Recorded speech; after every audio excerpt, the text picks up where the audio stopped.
This recipe was produced at the request of a few loyal viewers. However, I want to make it clear that this traditional dish from the Netherlands has a peculiar flavor that's not immediately accessible to everyone.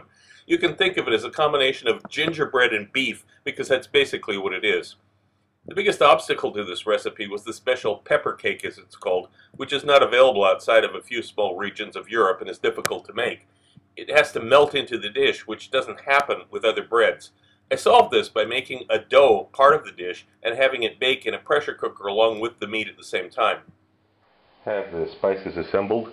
You have half a teaspoon of nutmeg, about 4 cardamom pods, about 6 whole cloves, half a teaspoon of black peppercorns, half a teaspoon of cinnamon, about a quarter of a teaspoon of coriander seeds, and about half a teaspoon of ground ginger.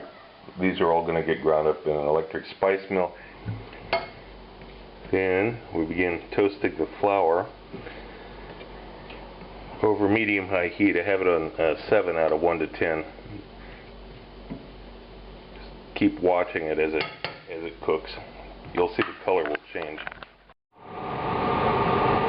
After about 5 minutes, you'll notice a strong aroma begins to develop.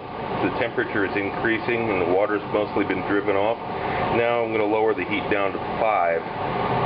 Give it a couple more minutes here. Around this point, you'll notice that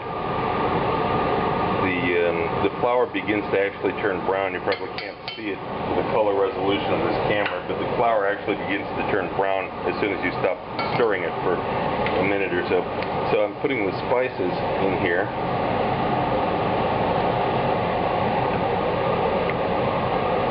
The same ones I showed you earlier, just passed through the electric spice mill. Going to rub these through, get rid of any of the large particles, which is mostly the pods from the cardamom and the shells from the husks from the peppercorns and that sort of stuff. We don't need those in there. We got plenty of spice here. Okay, get rid of all these solids. That's okay. Now here's where they get toasted along with the flour. Now I'm turning the heat off. Flour was toasted for about 5 or 6 minutes. Added the spices. Heat's off. Now we're going to mix this together and the spices will be toasted in the flour. After about 1 minute of this, get the pan off the heat completely. In fact, this is just about long enough now. The spices are going to toast real fast because they're finely ground powder. Okay, this is fine. Get it off the heat. In a bowl here I have 45 grams of honey, 30 grams of dark brown muscovado sugar. I'm adding very hot water to this, and we're just going to stir this around to dissolve this. Now I have a second bowl here with the toasted rye flour and the spices, and I'm going to add in this mixture with the sugar and the honey, and we work this together to make a dough. And when you've got a soft, kneadable kind of dough formed, it's still warm of course, just set it off to the side. You can leave it at room temperature. In fact, don't refrigerate because it'll be harder to work with later. Now we assemble the ingredients. I got 120 grams of onion that's been coarsely chopped, 2 tablespoons of cocoa powder, unsweetened cocoa powder. It's about 10 grams. I've got the meat here, which was 1 thick slab that I just cut along the middle to divide it into 2 halves, and then I also removed any tendons that were in there. And the beer, I'm using Eggenberg's Erbach beer, and this is very nice because it has some very buttery notes in it, and it's a double bock, so it won't be so bitter as to cause bitterness in the final dish after it reduces. You can use any dark beer. This one's going to work really well. Hey, 25 grams of butter melted in there, foamed up. Now I'm adding the 120 grams of onion to it, and we'll begin sauteing these.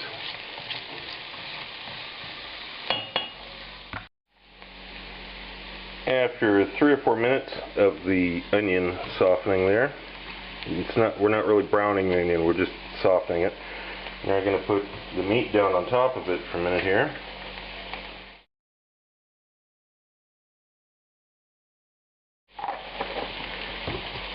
and let this cook for about 3 minutes like this. Then, I'm going to flip the pieces over. Again, so you're not really looking to brown the meat here. It's not like many recipes where you really want that brown crust on there. It's a different sort of recipe. You just want to get the red off of it right now. And we're going to cook it on the other side for a couple minutes here. Yeah, it's been about 3 minutes on that side. I'll flip these pieces back over again. Scrape the onions off that stick to the top. So you really don't want those on the meat. Yeah. You can use any sort of mustard you like, but strong mustard is what's called for here. So I'm going to use Russian mustard, which is really strong. And it doesn't have to be too precise in how you lay it out here, because it's all going to dissolve together anyway after the long cooking time. But yeah, and try to spread it on the meat some. Okay. Now we have this cocoa powder here. I'm not going to put this on the meat. I'm being very careful to put it around the edges here.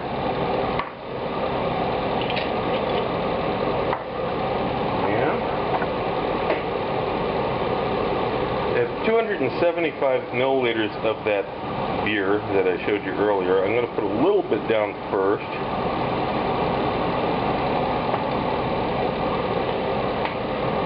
Then I'm going to put this dough over the top of it, over the top of the meat. It's a little bit of a imprecise operation here because the dough's pretty gloopy, and then the whole thing's going to dissolve together in the end anyway. So you just have to kind of make the best of it. Don't worry about the details too much, because it's all, like I said, it's just going to all dissolve into one gloopy mess in the end anyway. So if it's sloppy going in, not a problem. Okay, now the rest of the beer. This is a total of 275 milliliters of that beer. And there we go. Now I'm going to put a lid on this.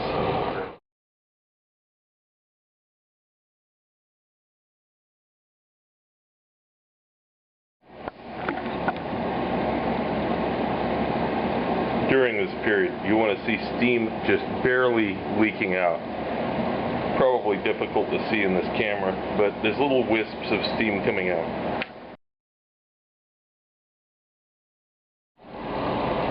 And here's what it looks like after about 2 hours.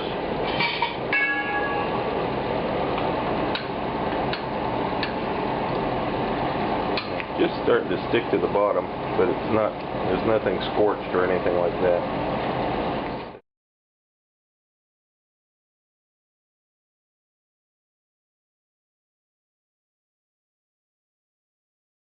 I'm very pleased to announce the release of Volume 3, The Focus on Food Chemistry.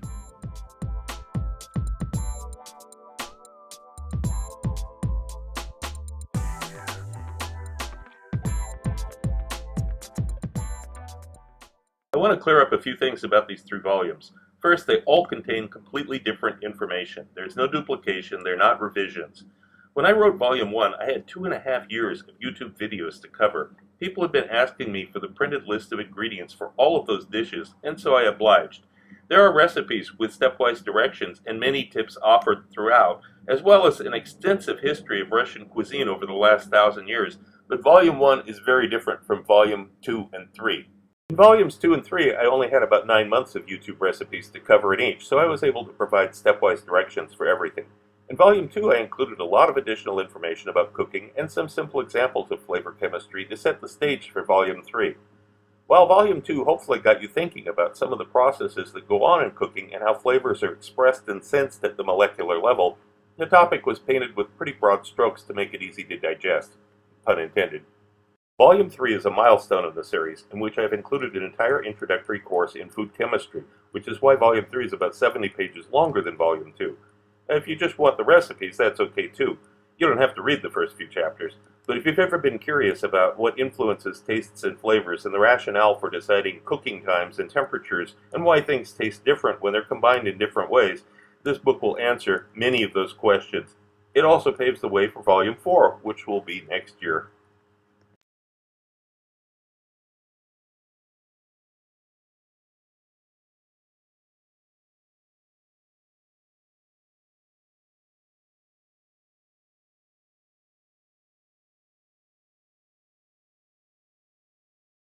If you want to know more about my adventures as a chef around the world and have some great laughs along the way, be sure to check out the video tour of my book, 40 Years in One Night. It's up on YouTube right now. Click the link.